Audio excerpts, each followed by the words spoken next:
बच्चों, welcome back to my channel Gyan Setu. We are building concepts bridging futures. Prarambh batch में आप सभी का स्वागत है। प्रारंभ बैच हम 10th क्लास मैथमेटिक्स के लिए लाए हैं, जिसमें हमारा फर्स्ट चैप्टर चल रहा है रियल नंबर्स। ठीक है। आज हमें एक थ्योरम पढ़नी है।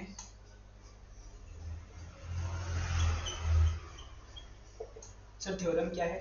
थ्योरम रिलेटेड होगी हमारी इर्रेशनल नंबर से। इर्रेशनल नंबर्स क्या होते हैं? Irrational numbers are those number जो p बाई q के फॉर्म में रिप्रेजेंट नहीं किए जा सकते। एग्जांपल की बात करूं तो एग्जांपल्स क्या हो जाएंगे? √2, पाई, √5, √3। ठीक है। और 4 प्लस √3, 4 प्लस √5। ठीक है, ये सब भी क्या हो जाएंगे? ये सब के सब क्या है? इर्रेशनल नंबर्स है, जिनको हम p बाई q के फॉर्म में कभी रिप्रेजेंट नहीं कर सकते। ठीक है। आज की थ्योरम हमारी इस इर्रेशनल नंबर्स पर ही बेस्ड होगी। हम प्रूफ करेंगे कैसे कोई नंबर इर्रेशनल होता है। ठीक है। चलिए, एक बेसिक सी थ्योरम है हमारे पास, पहले उसको समझते हैं, फिर हम कैसे एक इर्रेशनल नंबर को प्रूफ कर सकते हैं वो देखेंगे। बहुत इजी थ्योरम है। p एक प्राइम नंबर है। अगर p किसी a स्क्वायर नंबर को डिवाइड कर रहा है तो वो a को भी डिवाइड करेगा। देखिए, सिंपल भाषा में लिखो, इसका कहने का मतलब ये है कि अगर p a स्क्वायर को डिवाइड कर रहा है तो हमें क्या पता चल सकता है? p a को भी डिवाइड करेगा। ऑब्वियसली बात है, a इसको कैसे लिख सकता हूँ मैं? a मल्टीप्लाई a लिख सकता हूँ a स्क्वायर को। ठीक है। a मल्टीप्लाई a का भी ऐसा नंबर है जिसको अगर p डिवाइड कर रहा है तो वो a को भी डिवाइड करेगा। एग्जांपल से चेक कर लेते हैं। सपोज p को मैंने क्या मान लिया? लेट p मेरा क्या है? 3 है। और कोई ऐसा नंबर लेते हैं जो स्क्वायर निकाल सके, लाइक हम ले लेते हैं 36। ओके। तो 36 किसका स्क्वायर है? 36 6 का स्क्वायर है। तो 3 36 को डिवाइड कर रहा है, बिल्कुल कर रहा है, तो 3 6 को भी डिवाइड करेगा। पता है हमें ये, ऑब्वियसली बात है। ठीक है, क्लियर इतना? इसी थ्योरम के बेसिस पे हम अपना नेक्स्ट थ्योरम सॉल्व करेंगे, लाइक कैसे एक इर्रेशनल नंबर को प्रूव कर सकते हैं। ओके, चलिए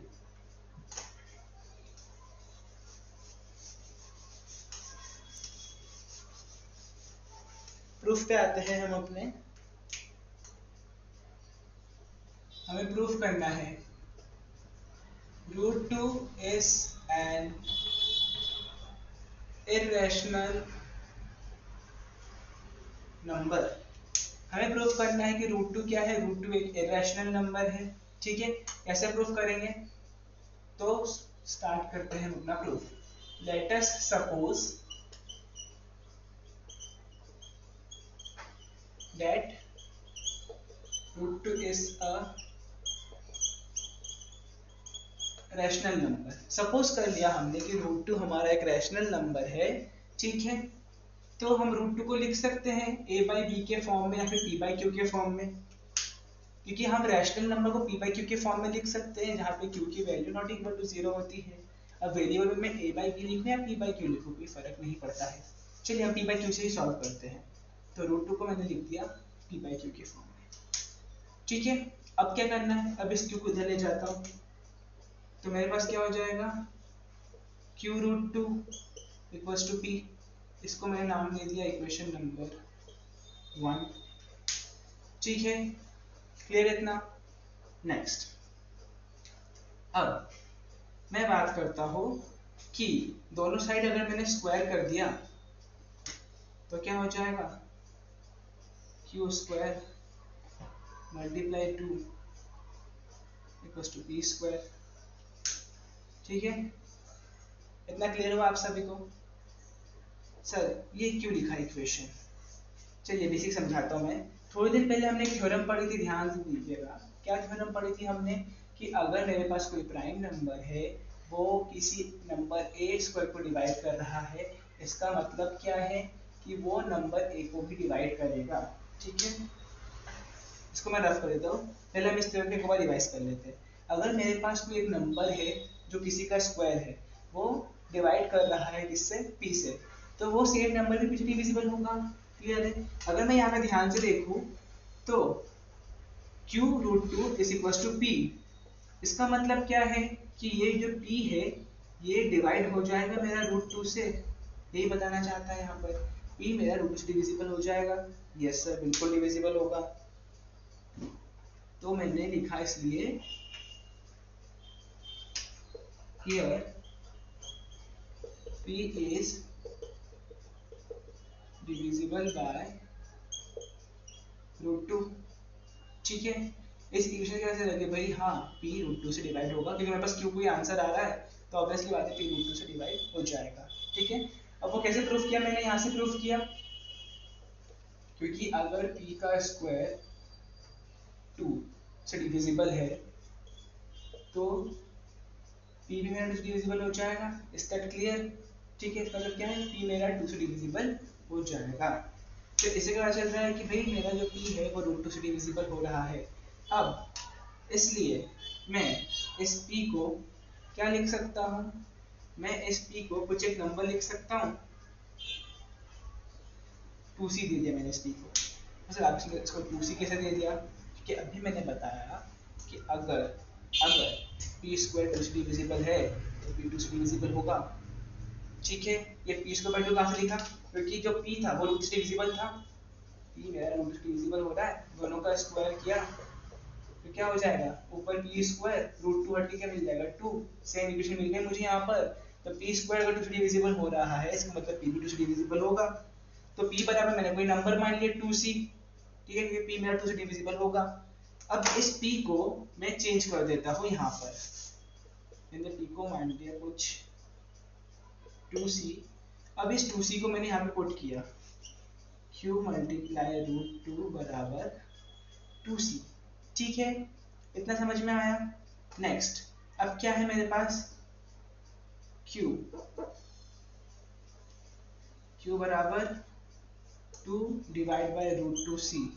तो क्या आंसर बचेगा मेरे पास, यहाँ पर ऊपर बचेगा √2, तो q equals to what, √2c। q किसके बराबर आ गया, √2c के बराबर आ गया। अगेन हम सेम प्रोसेस दोहराएंगे, क्या q क्या हो जाएगा, √2 से डिविजिबल हो जाएगा। इसका मतलब क्या है, q का स्क्वायर डिविजिबल बाय 2, तो q भी डिविजिबल होगा किससे, 2 से। ठीक है, अब ध्यान दीजिए जब हमने सपोज किया था p बाय q, तो यहाँ पे p और q क्या है, p and q are what, p and q are coprime. क्योंकि जो p था ये क्या था, ये p हमारे पास नीचे नंबर क्या थे, हमारे पास ये प्राइम नंबर्स थे, तो p और q क्या होना चाहिए था, को प्राइम होना चाहिए था। लेकिन p और q के दो फैक्टर आ रहे हैं, कौन से, 2। हर बार 2 एक कॉमन फैक्टर आ रहा है, 1 और उसके अलावा। क्लियर? तो p and q have 2 as a common factor। इसका मतलब क्या है कि हमने जो अज्यूम किया है कि √2 को हम p बाई q के फॉर्म में लिख सकते हैं, ये अजम्पशन हमारा गलत है। इसका मतलब क्या है, √2 कोई रैशनल नंबर नहीं है, √2 क्या है, एक इरैशनल नंबर है। ठीक है, ये प्रूफ समझ में आया, आई होप ये प्रूफ आपको समझ में आया होगा। हमने इसमें एक बार इरेशनल नंबर का प्रूफ किया है। देन अब हम डायरेक्ट एक्सरसाइज पे जाएंगे और एक्सरसाइज से क्वेश्चन सॉल्व करेंगे, तो हमारे कॉन्सेप्ट्स और क्लियर होते जाएंगे, क्योंकि सारे के सारे क्वेश्चंस इस एक थ्योरम पर बेस्ड हैं। ओके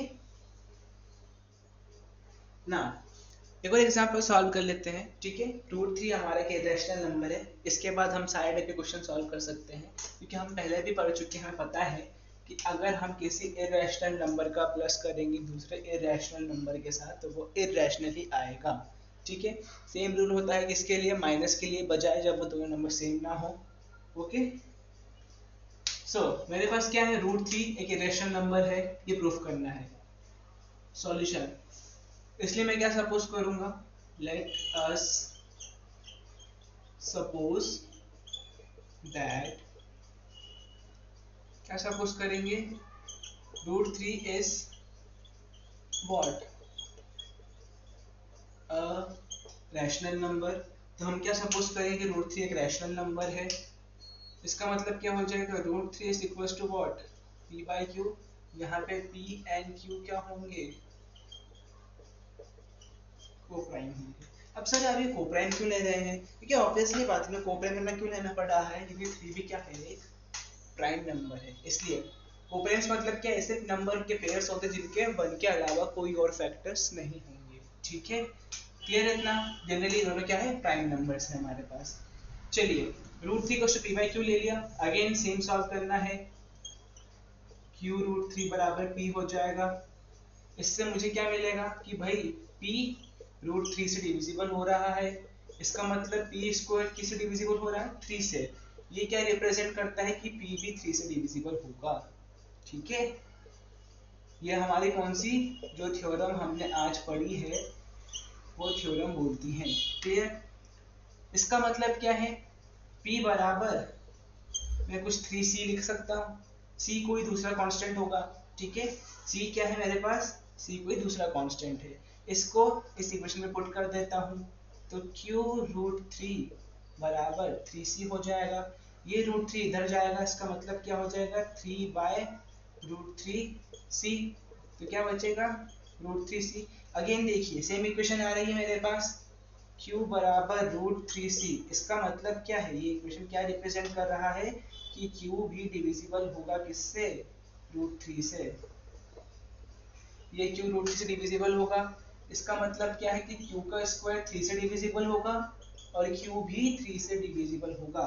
लेकिन हमारा assumption क्या है, p and q are co-prime, ये दोनों co-prime होने चाहिए, इनका 1 के अलावा कोई दूसरा फैक्टर नहीं होना चाहिए। लेकिन ये तो 3 से भी डिविजिबल हो रहे हैं, इसका मतलब क्या है, हमारा ये assumption गलत है और इसी के कारण हमारा ऊपर वाला assumption भी गलत हो जाएगा। इसका मतलब √3 इज अ रैशनल नंबर, ये assumption हमारा गलत है। √3 क्या है, √3 एक इरैशनल नंबर है। ठीक है, सो एक्सरसाइज 1.2 स्टार्ट कर देते हैं, क्योंकि सारे कॉन्सेप्ट्स इसके पहले हम कवर कर चुके हैं। कैसे एक इरेशनल नंबर को प्रूफ किया जाता है, कैसे उनकी प्रॉपर्टीज की हेल्प से हम फाइंड आउट कर सकते हैं कि वो एक रैशनल है या इरेशनल नंबर है।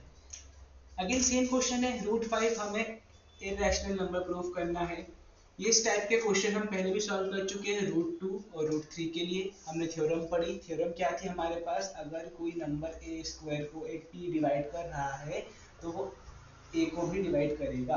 ठीक है, सेम थ्योरम को इसको अगेन हम प्रूफ करेंगे। हम सबसे पहले क्या अज्यूम कर लेंगे, लेट अस सपोज क्या √5 एक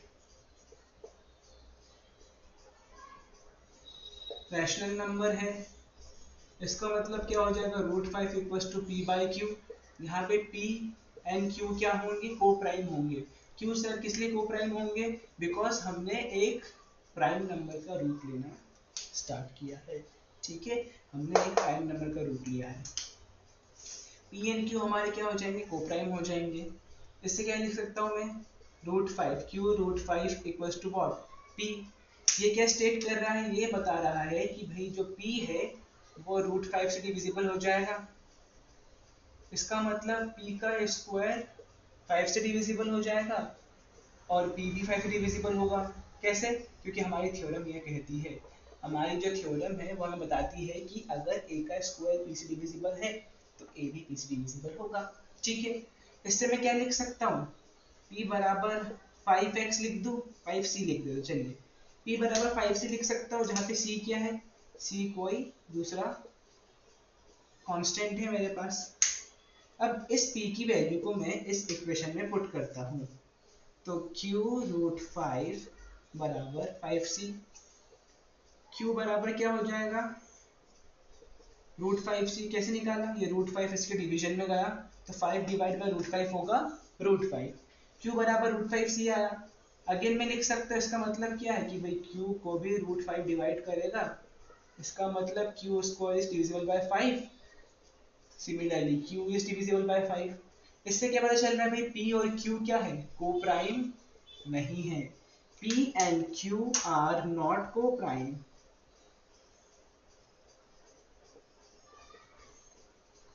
क्यों को प्राइम नहीं है, क्योंकि इनके एक से ज्यादा फैक्टर है, 5 दिख गया। इसीलिए हमारा जो अजम्पशन था कि √5 एक रैशनल नंबर है वो गलत हो जाएगा। Hence proved. क्लियर? बहुत बेसिक क्वेश्चन है, हमने 2-3 एग्जांपल सॉल्व कर लिए हैं इसके, इसलिए बहुत इजीली सॉल्व हो जाएंगे। हमें अगेन प्रूफ करना है, एक नंबर गिवन है वो इरेशनल नंबर है।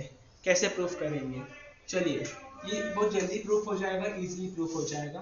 कैसे, सॉल्व करते हैं। सबसे पहले हम सपोज कर लेंगे कि ये नंबर क्या है। लेट अस सपोज 3 प्लस 2√5 क्या है, एक रैशनल नंबर है। सबसे पहले मैंने क्या सपोज किया कि 3 प्लस 2√5 क्या है, मेरे पास एक रैशनल नंबर है। तो मैं क्या लिख सकता हूँ, 3 प्लस 2√5 बराबर क्या, p/q। देन इस 3 को मैं इधर ले जाऊंगा तो क्या हो जाएगा, 2√5 p/q -3। क्लियर इतना, ठीक है। अब क्या कर सकता हूँ, इस 2 को मैं डिविजिबल में ले आऊं तो 2√5 बराबर p/q -3 multiply 2, sorry 2 my mistake, multiply 2 नहीं, इसको हम मल्टीप्लाई 1/2 लिख सकते हैं क्योंकि 2 से डिविजिबल होगा। ठीक है, ये तो पता है ना, इसको मैंने मल्टीप्लाई 1/2 कैसे लिखा। सपोज मेरे पास क्या था, 4 × 4 बराबर 16, तो एक 4 डिविजिबल में जाएगा इधर, तो उसको मैं क्या लिख सकता हूँ, 16/4 भी लिख सकता हूँ और 16 × 1/4 भी लिख सकता हूँ। क्लियर, तो हम इस फॉर्मेट में भी डिवीजन को लिख सकते हैं। अब देखते हैं, हम यहाँ तक तो पहुंच गए, ठीक है। अब ध्यान से देखिए, हमने इनिशियली क्या माना था, 3 प्लस 2√5 क्या है, रैशनल नंबर है, और p/q क्या है, मेरा एक रैशनल नंबर है। इसका मतलब ये p/q क्या है, रैशनल नंबर है। रैशनल नंबर के साथ में सब रियल नंबर्स जितने भी 3, 1/2 सब रैशनल नंबर है, उनके ऑपरेशन परफॉर्म कर रहा हूँ, तो ये पूरी वैल्यू किसके बराबर होनी चाहिए, एक रैशनल नंबर के बराबर होनी चाहिए। लेकिन मेरे पास जो √5 है वो क्या है, ये तो एक इरैशनल नंबर है। इसका मतलब क्या है, ये इक्वेशन गलत है, ठीक है ना। हमारा अजम्पशन क्या था कि 3 प्लस 2√5 एक रैशनल नंबर है, इसलिए हमने उसको p/q के फॉर्म में लिखा, तो p/q क्या हमारा रैशनल नंबर होगा। हमने चेक किया, चेक करने के बाद हम यहाँ पर पहुंचे, p/q -3 मल्टीप्लाई 1/2, ये पूरी की पूरी टर्म रैशनल होगी, लेकिन √5 हमारा इरैशनल नंबर है, ये पहले प्रूफ कर चुके हैं हम। इसलिए जो हमारा अजम्पशन था, ये अजम्पशन हमारा रॉन्ग हो जाएगा, एंड 3 प्लस 2√5 क्या हो जाएगा, एक is an irrational number हो जाएगा। क्लियर, सो अगेन ये बेसिक क्वेश्चन है, सारे नंबर्स को हमें इरैशनल प्रूफ करना है। ठीक है, क्या कर रहे थे हम, सबसे पहले क्या अज्यूम करेंगे कि हम अज्यूम करेंगे सारे के सारे नंबर्स क्या है, रैशनल नंबर्स है। जैसे ही रैशनल नंबर अज्यूम किया, सबसे फर्स्ट स्टेप क्या होगी, हम अज्यूम एज रैशनल नंबर अगर अज्यूम करेंगे अगेन, तो 1/√2 बराबर क्या हो जाएगा, p/q हो जाएगा। ठीक है, ध्यान से देखेंगे, 1/√2 बराबर क्या हो जाएगा, p/q हो जाएगा। अच्छा, p/q एक रैशनल नंबर है, तो q/p भी एक रैशनल नंबर होगा, बिल्कुल होगा। तो हम क्या करते हैं, दोनों साइड रेसिप्रोकल ले लेते हैं, √2 बराबर q/p। इतना तो क्लियर हुआ, हमने दोनों का रेसिप्रोकल ले लिया। हम डबल साइड रेसिप्रोकल लेंगे तो हमारा आंसर में कोई चेंज नहीं आता, हमें पता है। ठीक है, सो हमारे पास क्या हो गया, √2 बराबर q/p। ध्यान से देखिए, p/q क्या था, ये जो p/q था हमारे पास, ये p/q हमारा रैशनल नंबर था, तो ये q/p भी क्या होगा, रैशनल नंबर। लेकिन √2 क्या है, √2 इरैशनल नंबर है, मतलब जो हमने अज्यूम किया ये गलत है, ये क्या हो जाएगा, एक इरैशनल नंबर हो जाएगा। सिमिलरली 7√5 कैसे चेक करेंगे आप, सबसे पहले आप इसको अज्यूम करेंगे क्या, ऐसा रैशनल नंबर, फिर 7√5 बराबर लिखेंगे आप क्या, p/q, तो √5 बराबर क्या हो जाएगा, p/7q। अगेन ये नंबर क्या है, ये वाला पोर्शन तो रैशनल है, लेकिन ये साइड हमारी इरैशनल है। सो अगेन ये रिलेशन क्या हो जाएगा, डिस्कार्ड हो जाएगा, और 7√5 क्या होगा, 7√5 is an irrational number. Same condition यहाँ पर भी है 6 प्लस √2 में, हम 6 प्लस रूट 2 को अज्यूम करेंगे p बाई क्यू के बराबर। नेक्स्ट स्टेप में क्या किया जाएगा, रूट 2 बराबर क्या हो जाएगा, p बाई क्यू माइनस 6। ये पूरा का पूरा टर्म क्या हो जाएगा हमारा, रैशनल। लेकिन ये रूट 2 तो क्या था हमारा, इररेशनल। इसी कारण से 6 प्लस ये रूट 2 हमारा इररेशनल था, 6 प्लस रूट 2 भी क्या होगा, इररेशनल। ठीक है, बहुत बेसिक क्वेश्चंस थे, बहुत बेसिक एक्सरसाइज थी हमारे पास। अभी एक्सरसाइज 1.2 हमने सॉल्व कर लिया है। सारे के सारे कॉन्सेप्ट, सारे के सारे क्वेश्चन इररेशनल नंबर पर बेस्ड थे। कैसे हम इररेशनल नंबर को प्रूव कर सकते हैं, कैसे हम उनको अज्यूम कर सकते हैं। ठीक है, सो हमारा फर्स्ट चैप्टर भी यहीं पर कंप्लीट होता है। आई होप आप सबको फर्स्ट चैप्टर अच्छे से समझ में आया होगा एंड मेरे पढ़ाने का तरीका आपको पसंद आया होगा। So please don't forget to like and subscribe my channel Gyan Setu. मैं 10th क्लास की प्लेलिस्ट की लिंक डिस्क्रिप्शन बॉक्स में शेयर कर दूंगा आप सभी के साथ। चलिए मिलते हैं अगली क्लास में नए चैप्टर में नए कॉन्सेप्ट्स के साथ। तब तक के लिए जय हिंद, जय भारत।